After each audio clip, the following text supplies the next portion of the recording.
So ma-shock mo sa akong hair lang no. Parang may noon sa yung hair usahay ma-straight kayo kanang ma-straight siya lang. Bago kong ligo ana din gisuklayan. Masuklay naman siya kay na treatment naman nilang naulian man jud didto.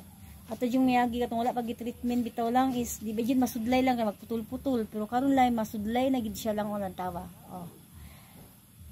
Kuani siya lang kung basa sudlayon nimo straight kayo ora giriban. Pag mamala na siya ingon ani na siya lang. Pag dili na pula siya timanog sudlay lang na kalkag jud kay na akong hair lang. No? Ayan yung mga hair ko lang no. Nana na akong hair lang. So, okay naman po. So, magpariban unta ko lang.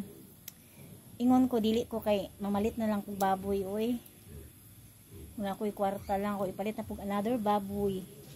No, total, mga magpariban man ko lang na among ko diri, no. May lagdaghang tag extra money, kay okay ra, umugasto ta, o pusot-pusot, pero wala tay extra money, di na lang giputa, magasto-gasto lang, kay dili gina.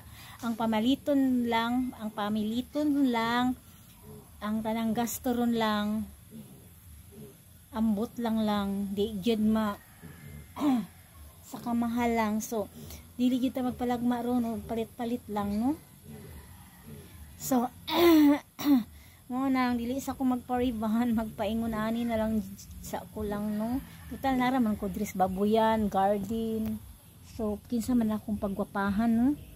So lami pero muna maka-budget gid ko lang magpa-ribbon ko lang kay taas-taas na siya.